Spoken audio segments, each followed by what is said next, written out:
ligi yaffe y'ababinywera ekomawo olunaku olw'enkya ku bisaawe ebyenjawulo. Tulindiridde okulaba Vipers engeri gyeyongera okusemberera okuwangula ekikopo ekya league, kubanga ebulayo emipiira ebiri gyokka, baagalamu obubonero busatu. Olunaku lw'enkya bagenda kukyalira ttiimu eya Kitara wali e Butema. Omupiira gugenda kubirayo ku ssaawa 10 era basuubidde okubeerayo ddala mu bungi. Abana abakyaddeko e Bunyolo waliwo omwannyinaze Mumbejja Jessica Nakayenga atera okukolerayo emirimu oludda lw'e Hoimeeyo. Bw'onooba ofunye akaaganya onooyitirayo konoolaba ku kisaawe Butema Kitara nga ekyazizza ttiimu eya Vipers. Naye wajja kuyitawo ennaku 2 zokka era ttiimu yemu eya Kitara ekyaze Vipers mu mpaka eza Uganda Cup oluzannya olw'okuddiŋŋana olwa semi-final. Kinajjukirwa nti oluzannya olwasoose ttiimu ya Vipers yawangulidde Omwayo ekitende, goolo yabadde emu ku bwereere. Tulindiridde okulaba engeri gye bagenda okukwataganyamu oluzannya lw'okuddiŋŋana mu kaseera nga opponent y'omu bajja kuba baakamala okumuzannya ennaku nga 2 eziyise. Wano nno kusomooza kw'amaanyi nnyo eri abatendesi, eri club eno ya Vipers, ate era mpozi n'okusingira ddala eri abazannyi, kubanga bakooki ne bwe bakola ebifaanana bitya abazannyi ne batabiteeka mu nkola ne bateesitula mu ngeri ya njawulo, munnange era owekanga nga ebintu birimu engeri y'akanyoola bikya. Kitara eno ebadde era eraze sizoni eno nti nno teyeerya ntama naddala ku ttiimu zino ennene ezivuganya ku bifo ebyenjawulo mu league, kubanga ku kisaawe kyabwe awo bakubiddewo ko abanene abawerako. Eyasembayo omunene okukyalayo ttiimu ya KCC bagyokya goolo zaalinnya ku bwereere. Ttiimu ya Express bagikuba kataba gittemu omuntu, gwali mwezi gwa Disemba. Kitara yakuba Express goolo zaali 7 ku bwereere. Akati kitegeeza buli munene agenzeeyo akiwulidde. Villa yavaayo nayo bagikubye, naye lwakuba yo bagikubako kalekaleko bagiteebayo goolo emu yokka ku bwereere. Bakubye ne URA goolo emu ku bwereere. Nekirabika nti nno Kitara eno bano abanene bano einako kyebaagaza. Kale nno ne mu kugenda okukyalayo kwa ttiimu ya Vipers olunaku olw'enkya olowooza nti nno wajja kubeerawo akanyoola bikya ak'amaanyi ddala. Naye muli ndowooza nti kati buno obuvunaanyizibwa buvuddeyo eri mu administration, buvuddeyo mu bawagizi, buvuddeyo ku batendesi, bonna ti abazannyi nze ndowooza be babwetisse, kubanga omuzannyi atuuse ku level ekubira mu club evuganya ku bikopo ng'enoonya kikopo kya 7 eya Vipers, season tosobola kubuzaayo mipiira 3 nga tomanyi bigendererwa byayo. N'olwekyo ne bwe kibanga obukodyo bagambye nti kozesa buno ogenda okulaba obudde bugenda abantu bakunjo bamalewo tewaliwo tteeka lyoba omenye bw'osala abantu okubajja ku ssenta n'obakuba akatimba, oba tewabeerayo tewaliwo tteeka ligamba gwe Siraje Sentamu oba bagambye kuba wano wakati tosobola kuloadinga mupiira nga giri gye nalabanga egyaba Jimmy Kidega egyaba James Odochi najja naloadinga omupiira okuva ku ssente ne gujja nga gulinga ekizungirizi. Ebyo byonna biba biraga obuswandi obw'enjawulo bwe ndowooza nti obumutendesi si yabutendeka, wabula abazannyi be bamanya nti kakati omulimu we gutuuse wamma gwe tabbu yennyini oba olina okwesitula. Mu kwesitula kuno waliwo prize money oba kale akasiimo okuva eri Dr. Lawrence Mulindwa ke yateerawo abazannyi $1,15,000 singa bawangula ekikopo ekya league season eno. Kakati tosobola kusaagira mu nsonga omupiira ne gutuuka n'okuggwa nga temuli na goolo n'emu nga naawe mwoli ayagala okugabana ku $1,15,000. Ekyokweyagaliza kyandibadde kirala, naye ate oba olina okuteekawo omukululo ogw'enkalakkaliro ogulaga nti nno wandiyagadde okugabana ku nsimbi ezo, so si kweyagaliza nakuba na bizibu bimala okumalawo ensimbi ezo. Omanyi ebiseera ebisinga tubeera n'ebizibu ebyetaaga ensimbi ng'owulirira ddala nga n'obukadde 5 tebukumala, naye awo bizibu by'oba oyina n'okweyagaliza ensimbi ezo. Naye obanga totaddewo omukululo gulaga nti na lugogo kulaga nti nno ensimbi ezo wandiyagadde zikulukutire wano zikutuukeko, awo munnange oba toyina gw'onenya. Era ndowooza omusambi yenna anaaba talina busobozi bwerwanako ku mupiira gw'olunaku lw'enkya nga musambi wa Vipers, kuba yo Kitara yo erina mu kifo kya 7 terina nnyo byegoba nnyo mu league okusinga ebigendererwa byayo kweddiza Uganda Cup. era mulindowooza nze Waswabosa bw'anaasalawo okurotatinga mu ttiimu ye nawo omuzamuko ku bavubuka abamu okwetegekera Uganda Cup ku weekend nze omu ku batajja kwewuunya yadde okumunenya naye kakati omusambi owa Vipers nze ndowooza oyo yekka atalina mukisa gwolesa byamaguzi bye na buswandibwe mu maaci eyo yoyo kooki gw'ataasome oyo yekka gwe sinenya naye omusambi yenna omukisa gwo okugwewa ye kooki okusoma kasita kooki akusoma obuvunaanyizibwa bwe aba abumaze omusalaba aba agukutisse ne omupiira guno ogwa bull ogwawedde Vipers yabadde erangirirwa ku kikopo ekya league singa bakubye ttiimu eya bull naye tebereza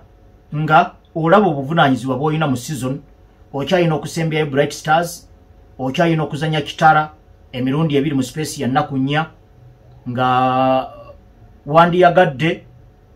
okutuuka ku mupiira gwa kitara guno ogw'enkya nga wakubye bull osobola okuwumuza ku bazannyi okwetegekera Uganda Cup ku weekend kubanga eyo match nayo tejja kubeera nyangu kubeera egenda kubeera ku kisaawe kyekimu ate nga kitara nga bw'ogirabye mu statistics ekulaze nti nno ebadde efutubbala ku ttiimu ezigenda okukyalayo kaakati omupiira gw'oyagala okuwangula ng'otegedde n'ebigendererwa byagwo gugwa gutya nga temuteebyemu kwegamba omagamaga n'onoonya kasitodde n'ogamba nti ne badifenda sebo babadde balungi kitegeeza okkiriza obunafu bwo kubanga badefenders tebalina kumala kufuuka bajega oba kudifendinga gadibe ngalye obanga owekitiibwa Katikkiro wakiyita sambala bamale kudifendinga sambala olyoka oteebe apaana kubanga ekikopo kino buli maaki gy'owangula ekutuusa ku kuwangula ekikopo ekya league ekyo ne kikutwala ku continent gy'ogenda okusisinkana ttiimu ezisinga zino ziri mu Uganda obugagga abazannyi abaatiikirivu abazannyi abalina obumanyirivu nga baweereddwa ne bonuses obusiimo obo basitula mu ngeri ey'enjawulo kati bw'obanga gw'omu ku beegwanyiza okutuuka ku binene naye nga ttiimu ya bull tosobola kugiteeba mu ggoolo olw'okuba eri ku bugenyi kaakati onoogiteeba Tipi Mazembe oba onoogiteeba Al Ahly oba onoogikuba Wydad Casablanca kwegamba ebintu bino abazannyi wadde tukuyita muzannyo naye guno mulimu oba olina okwesitulamu mu ngeri y'enjawulo omuntu agambe nti aba naye omwana tetwagambyeko nti ndahiro y'abaateeba naye omwana omupiira gwabadde guggwa ndahiro akuba namba 3 twagenza okumulaba ng'ali eri ataamye ng'akunja abantu n'akuba omulabba omupiira gugenda okumuddira aguzzeemu ne bamuyoolera mu ntabwe ye penalty yeyavudde kwegamba ne muteekawo okutaama okw'enjawulo okulaga nti n'ebigendererwa byammwe bineneko ate gye bikoma okubasindika bibasindika eri ebigendererwa ebisingira ddala obunene bye byogenda ku continent n'olwekyo bw'obanga eno yonna naffe bannamawulire twogedde naawe okimanyi ne kooki akimanyi n'abalala bonna nti bw'owangula bull olangirirwa ku bwannantameggwa w'ekikopo ng'osigazzaayo maaki 2 mu season kyokka nga wakati awo waliwo ekintabuli kya Uganda Cup kyewandiyagadde abazanyi bo bonna babeere nga bali fresh kitegeeza nti guno omupiira gwa kitara gw'ogenda okuzannya enkya singa wawangula omupiira gwa bull mwandibadde wemuwummulira olwo wali oba olina okuwaayo 12 ku buli 100 ng'okimanyi nti gw'omu ku basiniya abajja okuwummuzibwa nga mukyalira kitara ennaku z'omwezi nga 14 olw'okusatu kati ku maaki eyo bwete erina obuvunaanyizibwa bwe butyo eba ebuuse ne talanta neeyingira mu karakita neeyingira mu kusambisa bizinesi neeyingira mu kufiirawo neeyingira mu kufata naye ebyo byonna ebirungo tebyagala training ya njawulo byagala muzannyi kumanya buvunaanyizibwa bwa mulimu kuba kano akaseera ke kasalawo transfer gy'ogenda okukola bw'obanga ogenda kukola transfer akuwa sign on fee aleme kuyiikiriza ke kaseera bw'obanga oyagala endagaano empya mu Vipers oyina kugiwaayo kaakati n'olaga ebyamaguzi byo ke kaseera tiimu y'eggwanga kati bali mu kuwandiika bazannyi abanayitibwa mu mpaka eza CHAN. Mpaka eza CHAN Uganda y'emu ku ezo ttiimu ezigenda ffe tugenda okutegeka twegase wamu ne bannakenya n'abatanzania. Empaka zino zitandika nga 2 omwezi ogw'omunaana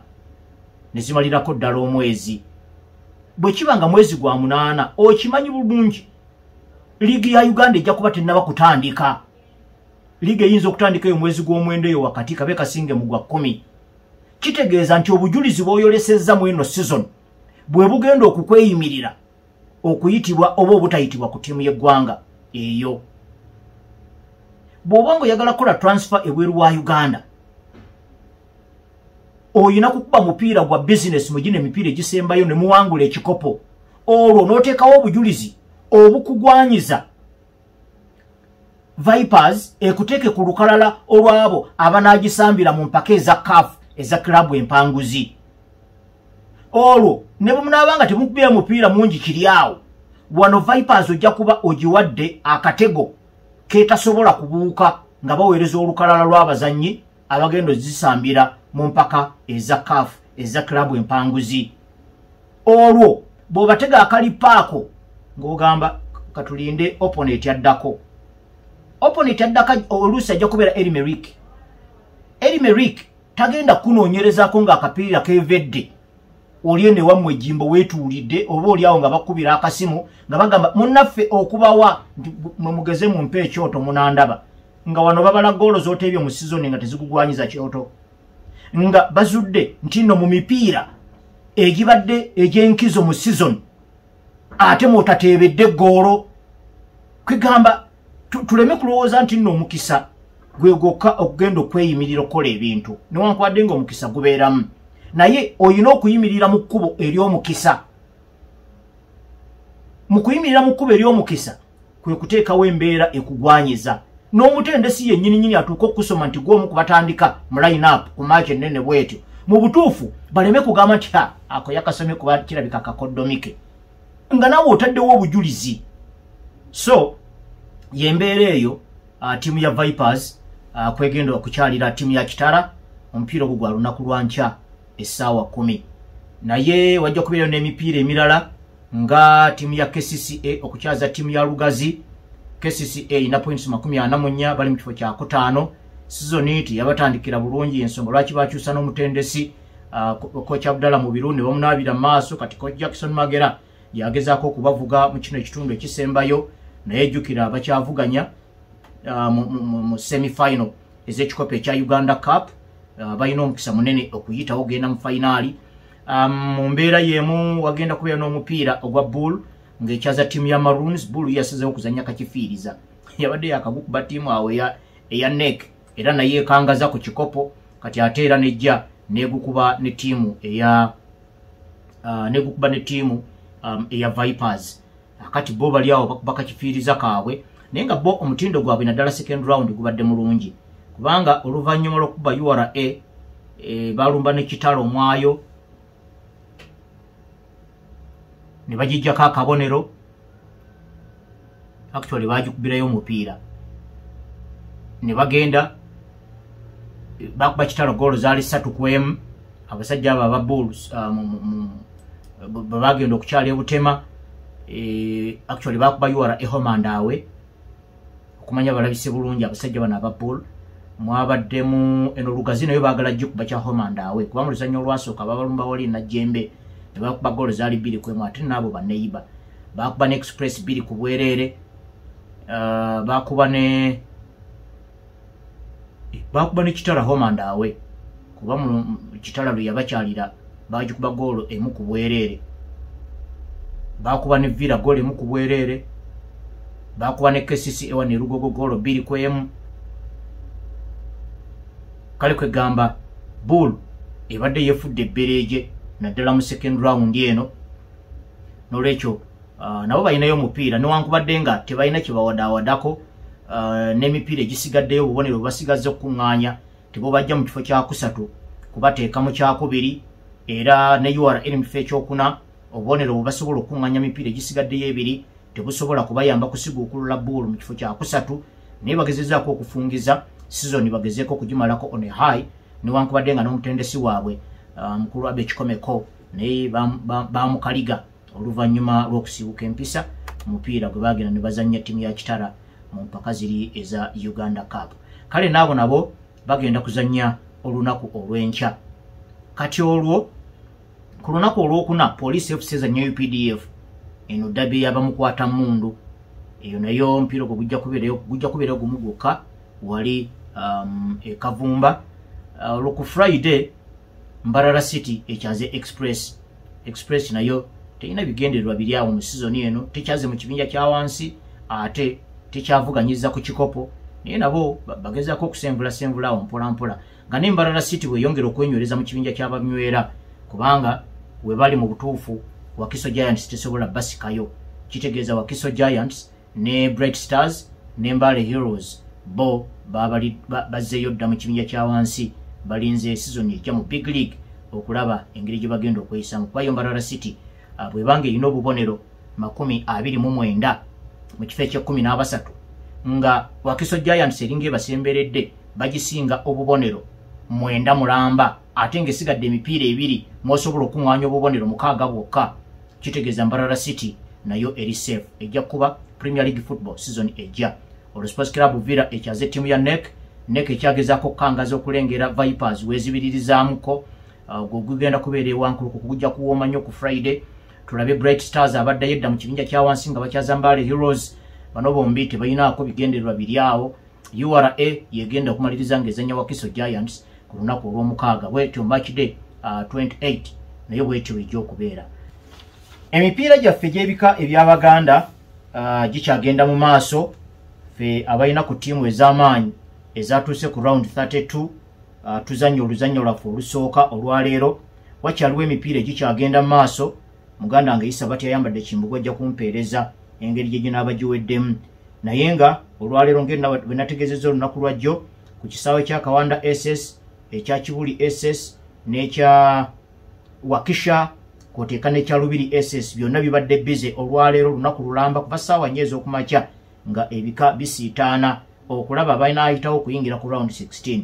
era nga mwegyo emipiira Mamba Kakoboza esawudde Nkerewe goolo 2 ku bwereere. Goolo ezo zombi ziteebeddwa Nicholas Kabonge. Abalangira Entenne ebadde tulemeddeko naye guwedde maliri goolo 1-1. Mulangira Hassan Waswa Mawanda mutabani w'omugenzi Hassan Biruma y'omu ku batendesi aba ttiimu yaffe naye tugudde maliri kati tujja kuddamu tusisinkane n'ente eno eryoke etuwulire. Kati ab'empindi bakubye envubu goolo 5-3. Sula Mutatya ateebyeko goolo 1. Kenneth Sebadduka ateebye 2 ne Shaka Sharif naye ateebyeko 2. Omuzanyi Hudson Mbalire ateebedde ab'envubu goolo zonna 3 naye tezibongedde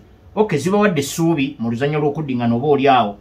bayinza okwewozaako kubanga wano mu mupiira gwaffe si mu Uganda mukka naye mu Africa okutwaliza awamu awe goolo zuluulu ekyakola kubanga bali bannaffe abazungu kwe basinziira gisazaamu baatunuulira ensonga nnyingi baagamba nti luli munnaffe abadde agenda ku bugenyi entambula nga nzibu ebiguudoguudo bya ttaka ebirala bya binnya mu butuufu nga ttiimu bwetijja ng'ekooye abavubuka mu maaso zonna zeefumbyefumbye lwe lugendo olulwanvu babavuze mu kibaasi ebinnya bwe bibasunda omusajja bw'ati bw'akuteebayo goolo emu mu butuufu kiba kirungi n'ogibalamu 2 ne bagamba kakati enguudo zaatereera mutwagazaaki. Ekyokubiri era ku kyentambula ennyonyi ziizo zeemulula enkya n'eggulo zeetawula era ne clubs zirina obugagga obupangisa ennyonyi kebere ya bwannannyini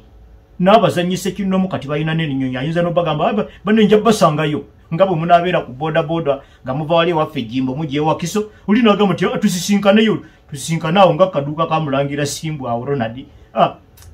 Abavubuka bwe bati bwe bali ku by'ennyonyi. Ebisaawe luli byali bibi nnyo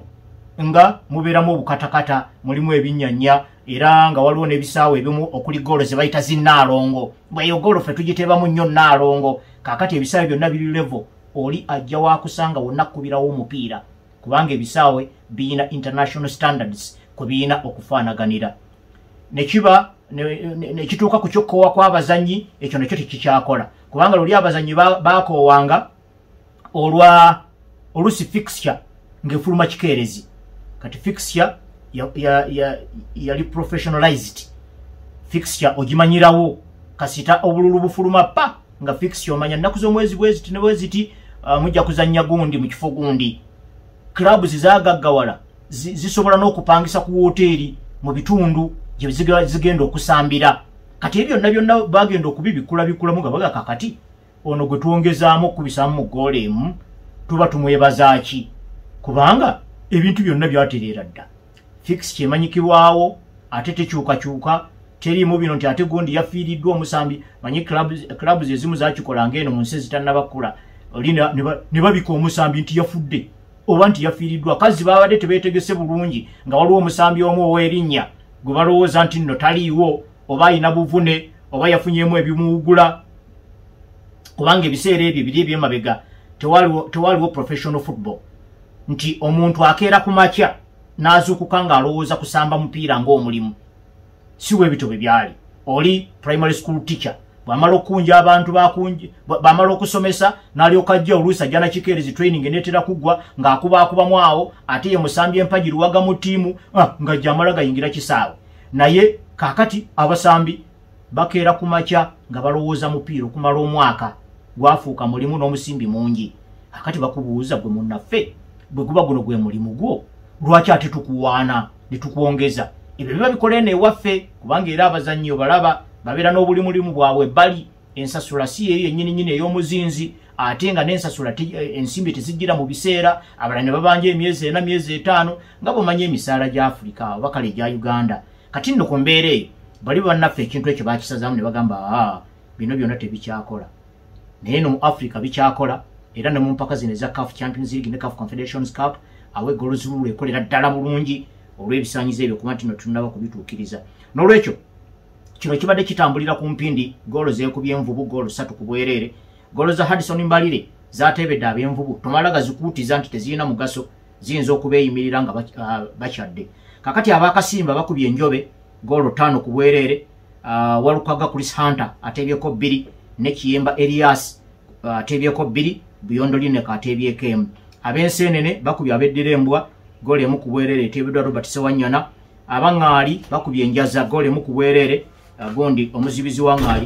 wanjaza ye yeteebye Eric Kitanda abangabye yansamba mukubye envuma goolo 1 ku bwereere Bruno Bunyaga yateebye goolo eyo ab'Engonge Nengo mugudde maliri 0-0 aboolugave n'omutima omuyanja nammwe ensembe y'okumanya nga bukyali 0-0 naye nja kwongera okuwuliza Isa batya ayambadde kyanaabambuulidde n'abategeeza emipiira egy'ebika eby'Abaganda bwe gityo bwe giri. Waliwo omwami namusanzeeyo ku mukutu ogwa X omwami bamuyita Artwork Caesar yawuliddeko programu gye nakoze wano olunaku lwajjo n'ateekamu ebigambo bye nga twayogedde ku ttiimu ya Barcelona engeri gye yeeyisaamu ne obukodyo obulabika nti nno butangaala buli transparent nga ttiimu nyangu yakuyitaayitamu oba ttiimu eteekawo embeera eyanguyiza opponent okubateebera kati mukulu watu ekisiiza bwe yagenze ku mukutu gwe ogwa X n'agamba gwe Rumansi toli mwenkanya bw'ogamba nti nno Barcelona enzibira yaayo mbi kubanga ebibalo biraga nti Barcelona eteebeddwa goolo 36 mu sizoni ennamba eya La Liga era Getafe yakateebwa goolo 34 Atletico Bilbao yakateebwa goolo 26 ne Atletico Madrid yakateebwa goolo 27 ze ttiimu zokka esatu ezisinze Barcelona okuzibira obulungi okusinziira ku goolo ezibateebeddwamu ate nga ye ttiimu zino azimanyi mukulu watu ekisiiza nti ttiimu zino zizannya omupiira ogw'okwekuniza conservative football era nti ne goolo ezisinga obungi eziteebeddwa mu Barcelona nti waliwo ttiimu zivudde mu ttiimu ntono omuli Celta Vigo yabateebamu 5 Osasuna na Atletico Madrid abateebamu goolo 4 ye kyalowooza nti nno kiva ku kuba nti ttiimu ezo zezaakola enteekateeka ey'enjawulo okwaŋŋanga Barcelona naye nga ye alowooza oba kale agamba tekyava ku kuzibira kubi okwa ttiimu eno eya Barcelona. Kati omwami ono bwe yaleese ebirowoozo byebyo olw'okuba nti nno wano mbeera n'obudde butono atenga program yavaayo eri mu kwogera obwogezi ku results n'okusoma obusomi amawulire ne tugezaako okutunuulira amawulire agali emabega w'amawulire n'okuyingira mu tactical ne technical details ez'omupiira. Naye lwakuba nti nno waliwo abawagizi abamu abawagira omupiira oluusi n'abagoberera abakamanyi abalemerayo ku feezi eri esooka eya kubanga nange bwe mba ntandika butandisi mulimu ebintu bya analysis mba sibisobola kubanga analysis eyagala ngo okuŋŋaanyiza knowledge ey'amaanyi ate ey'omuzinzi eri technical ku muzannyo gw'omupiira osobola ate olina okubanga omanyi n'okumanya enneeyisa y'omupiira kwegamba kitegeeza nti obuuka n'ova ku ky'omuwagizi owa bulijjo okutunuulira both ends ez'ekisaawe. Omuwagizi owa bulijjo atunuulira kiri mu boxi ya ttiimu ye ne mu boxi ya opponent. Wano wakati awo omuwagizi owa bulijjo tabifaako alaba tebimulya tekati abyagazaaki batugabye omupiira batukubye passes 8 kasita tugobye. Oyo kitegeeza ye muwagizi ali ku feezi eri esooka nange nga nakajja mulimu guno feezi gye naliko mawulire bw'ogasanga ku internet bw'ogayozaamu gonna mu luzungu bakiyita tu Xerox n'ogenda n'ogazeroxingayo gonna nga bw'ogasanze Alex Ferguson agamba Ruben Amorim asigalewo ng'eyo story ewedde. Kaakati Ruben Amorim n'addamu nazza omuliro nti nno anze nkyaliwo. Akati Arsene Wenger agamba ebyo bye natandikirako naye with the time najja nkula si mu myaka gyokka niino omulimu gugenda gukula oba olina okuteekawo embeera ekugwanyiza omulimu. Kaakati bwe najja nga nkula mu mulimu nenvaayo mu mulabi w'omupiira asookerwako agenda okugamba nti nno omupiira gwa Tottenham Hotspur ne Crystal Palace gwagudde maliri 2-2 nenkuwa n'abaateebye nenkuwa ne kaadi ezaabaddemu nenkuwa ne fix y'emipiira eginaddako. Awo mba nina okubanga navaawo. Kakati nalowooza abantu abadde bagobera show eno okumala ebbanga nabo mwali muyina okugendera awamu nange nga programu ekula. Kitegeeza programu gyekoma okula omupiira guno nga guzannyibwa oyina okugulaba munda so si okulabako ebyo byokka ebiri obvious kuba okulaba ebiri obvious kyekya buli muntu. Kati gwe bw'okiremerako ate nga programu gy'owuliriza ate ya shiftinga dda negenda ku stage endala tuba tukolesa emabega ate bw'otuuka okukaayana oba okaayana tuddeyo ku kintu kye tulowooza nti nno twali twakinoganya bulungi. Era nzikyo ensonga lwaki omupiira ngulaba n'olupapula ne peeni. Ekyokubiri kye mbasingako mu kulaba omupiira sirinaawo ene emotions attached ku ttiimu zammwe ezo. Ekyo kinyamba nnyo kubanga emotions ezo zikuwugula n'obeerako details ezimu ez'omupiira z'otolaba. Ekyo kya nnaku. Emotions zino zijja 1 ng'oyinako ttiimu gy'owagira oba gy'oyagaliza. Kati ate mu abawagizi b'omulembe guno ne emotions zikwata ku lwa ttiimu gy'otayagaliza. Kakati awo ekyo nkyewuunya oba kakati ekyo Katonda akikuwa atya kuba Katonda mu bwenkanya ffenna bwe tumumanyiiko. Osobola omugamba nti Katonda wange nze Julius Kakeeto mpagira Chelsea nsaba Chelsea ewangule.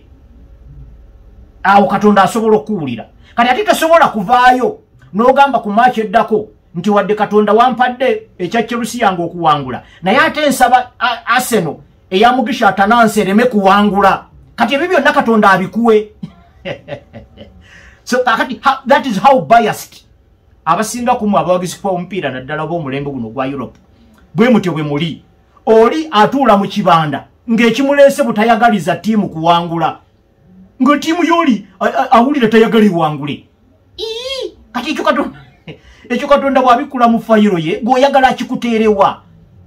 kubanga n'abasaba eyo ttiimu ewangule nabo weebali. Kati bw'olaba embiranye eri wakati w'abawagizi ba Arsenal ne Man United eyo mindset yaabwe. Arsenal bw'amala okulaba match ye ng'ewedde oba Arsenal ekubye Nottingham Forest goal emu ku bwereere Man U nga yeddako ezanya Bournemouth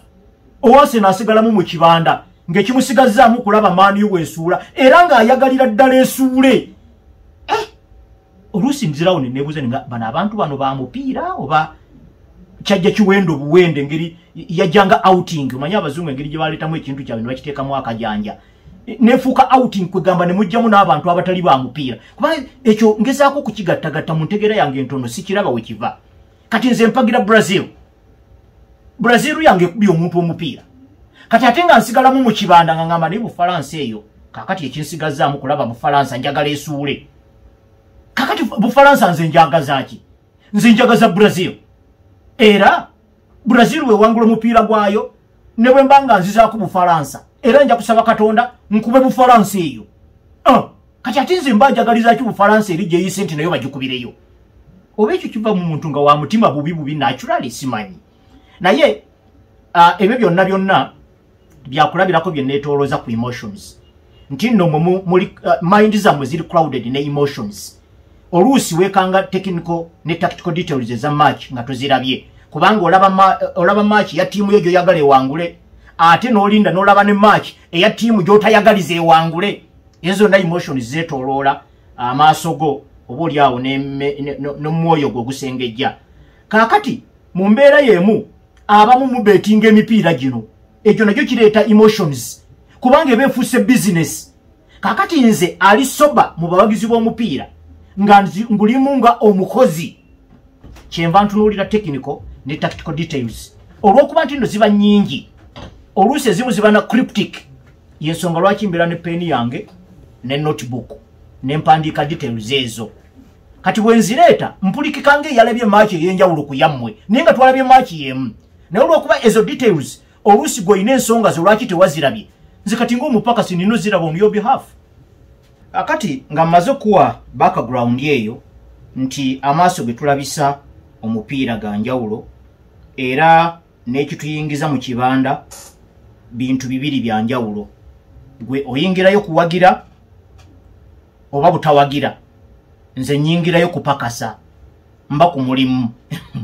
kakati bw'ofuna enjawulo eyo saagala kuteekamu nti nze mmwe mbasinga nnyo okumanya omupiira mwe tumanya ogwo omuteeko teguliiko tutambulire wali omupakasa eriiso lyange liba ddala kuli omuwagizi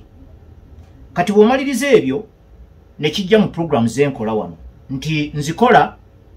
nga mmaze kwetegeka maze kuzinoonyerezaako ne nzisomako n'omupiira nga ngulabye nga sirina emotions nga siri biased ne ntunuulira ango entuufu kubanga ne emipiira gino bw'ogisomako egya Europe buli kisaawe kibeerako kamera ezitakka wansi wa 20 kitegeeza nti nno buli kamera esobola okubaako kyeraba ginnawaayo kyetalabye kati nze mwe bwe mumala okulaba omupiira nze nninga kamera endala egenda okulaga kyotalabye oba kyewalabye mu ngeri etamatiza bulungi kati ate nze ekyo kyenteekako essira kuba kyekinkolera omulimu kati tugenda ku kibuuzo ku nsonga y'omukulu nga mmaze okuwa omusingi ogwo omwami ono yagambye nti tiimu ezakubye mu Barcelona goal ennyingi nti zaabadde n'enneetegeka ey'enjawulo ziryoka gikubamu goal ennyingi so si bunafu bwa kuzibira okwa tiimu ya Barcelona kati awo olina okwebuuliza singa tiimu ezinaakola a better game plan zineeyongera obungi olwo Barcelona eneddamu neevuganya ku bikopo ate n'ensamba y'omupiira gwa liigi ye Spain yanjawulomukko ogenda ku continent yensonga lwaki twalabye goolo nga lukunkumuli mu Champions League ezabadde zinywa mu katimba ka Barcelona naye ate omwami ono atwoki olaba teyalabye na mipiira esatu egisembyeyo nga Barcelona eteebeddwamu omugatte goolo omugatte yateebeddwamu goolo 10 mu mipiira esatu gwe n'osigala ng'oli comfortable ne defending ate ne interpretation y'omuzannyo gw'omupiira kaakati yakyuka defending is a mechanism so si a reserve for defenders mu ntaputa y'omupiira eri enkadde okuzibira kw'abazibizi n'omanya nti eba ne baguze baaka nti aliyo Ferdinand banaamuyitawa nti yagiddeko nemanja madi nemanja Vidic ate eri kipa De Gea onoomuyitawa kaakati okuzibira nga kukomaawo kati entaputa y'omupiira eri nti okuzibira kutandikira mu ball possession okubeera n'omupiira n'ogunyweza mu ngeri etali reckless oba etali ya bulagajjavu kasita ogunyweza n'obeera nagwo n'opossessinga n'ogaba n'ogukweka eyo entandikwa y'okuzibira kati tunuulira Barcelona n'omupiira tegukweka bwe bava ku ggoolo yaabwe bwe bajja ku ggoolo ya opponent nga tebakwese nako ekyokubiri ekibagaana okukweka kwe kubeera n'abasambi abalina talanta ensukkulumu mu maaso eno Lamine Yamal Rafinha kakati oliye bwatuuka wano obadde Young kasita atuuka ku center line nga agukubira eri bagundi Yamal ng'akwata na mu mbinabina gamba oyo mwana kaabansalire eyo enkola eri reckless tekuyamba mu defensive mechanism omupiira gubeera bound okugwa anytime awo defensive mechanism kitegeeza eragaya ekyokubiri era kiva ku basambi bano abalina talanta ensukkulumu mu maaso za Barcelona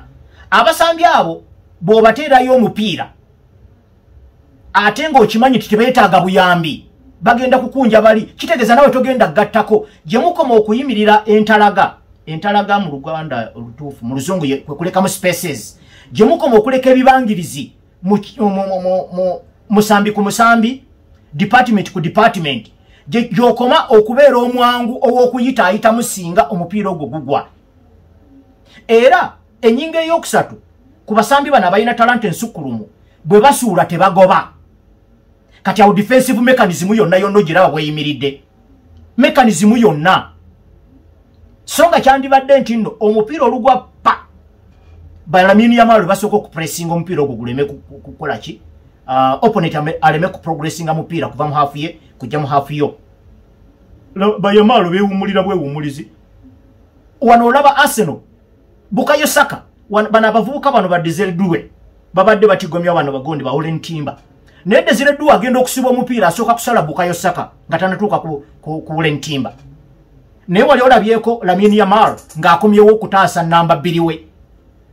kati embeera eyo yonna ekuwa entaputa ey'enzibira embi kati gwe bw'ojjayo statistics nti abo bateebyemu ntono tiimu basobola n'okugiteeba esobola okulemwa okuteebwamu si lwakuba nti nno ebadde ezibidde bulungi kwegamba mukulu Siza Atwocho oba oliawo n'abalala abalina enkubaganya y'ebirowoozo bwetyo bo balowooza nti buli tiimu lwetateebwamu defense eba nnungi Barcelona yakulembedde Real Madrid goolo 4-3 naye eddakiika 10 ezasembyeyo Real Madrid yafuniddemu clear cut chances 4 nga sinanzibira ya Barcelona yebalemesezza okuteeba naye emmaliriza y'abazanyi ba Real Madrid nga yembi kati ekyo nakyo kiteeka credit ku Barcelona nti ezibidde bulungi so kati ebyo byonna lwakuba nti nno programu eno nfunda ate programu yakyusa format eri discussive tekyali ya mentioning news stories kati twesanga nga oluusi ebintu ebimu biyiseeyiseeko buyisiyisi ne sibi breaking down kuyingira munda ne twesanga nga byendese mu bbanga abamu abakatwegattako basanga nga bakwata eyo party gyesoogeddeeko ne balowooza nti nabadde shallow mu analysis oba nabadde biased whatever they want to conclude about me ne wesanga nga abiri nno musa oluzungu manyi olwo oluzungu lw'ejjimbo ate ke ngenda nalwo simanyi gye munalekya kale naye nga mukulu Siza webale goberera nja kwongera oku breaking down anti mulaba obudde tebutuganya kati nyingo ze nadde njagala oku breaking down kuba si kubamanyisa kipya naye kumenya amenya nze nadde nzirese eri waggulu nga ndowooza nti abali mu bakamanyi okumala ebbanga ensonga bagitegedde naye ngenza okwesanga kineetaagisa okuddamu ate emmenyeemenyemu kati obudde tebuŋŋanyizza mmenyemu ensonga 2 zokka ekyaliyo ensonga endala 4 ezikwata ku kuzibira naye kankome wano endala nazongerako olw'enkya mbaagaliza obulamu obulungi Zen Mas David awangaale Ssaabasajja